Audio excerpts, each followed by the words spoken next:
I'm here in my garden where I grow plants and vegetables that I love to care for, and keeping these plants green needs water. But have you ever wondered where the water in our irrigation system really comes from? Some people assume that the water we use in our irrigation comes from places like rivers or dams, but sometimes it comes from the most surprising source, recycling wastewater. Yes, that's right.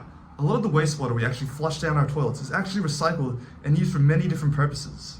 Using treated wastewater for irrigation has massive benefits. It helps conserve precious freshwater supplies, reduces pollution by recycling nutrients, and supports sustainable farming. As our population grows, the demand for water will increase, and this puts further importance on our wastewater treatment. At certain levels, we can even use wastewater treated water in order to drink or to use in cleaning clothes, which is extremely important in the future. But here's the catch with recycled wastewater.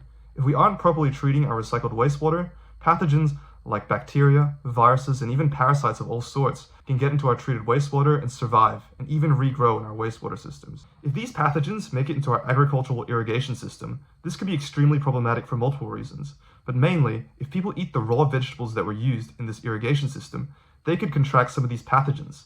These could include bacteria like E. coli, which is extremely problematic for public health. And getting rid of these pathogens in wastewater isn't easy either. Research has shown that pathogens can survive conventional wastewater treatment and even regrow in recycled wastewater. This can be extremely dangerous to our public health for the reasons listed previously.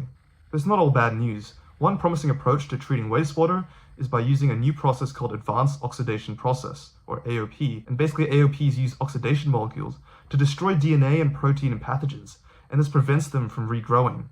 And while it is still developing technology, AOPs could change how we make wastewater truly safe. And here's something incredible. Pathogens in wastewater don't just pose risks. They can give us powerful clues in dangerous times.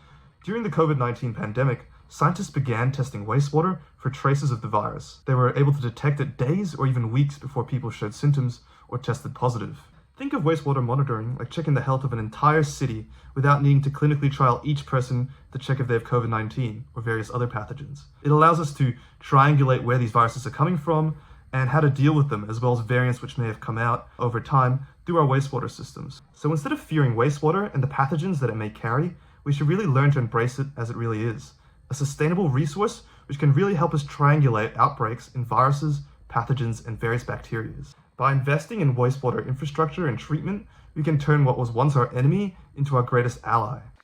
So, next time you're in a sports field playing soccer, in your garden watering your plants, or in a farm, ask yourself this: is recycled water going into this? And are we making sure that this is as safe as it can be?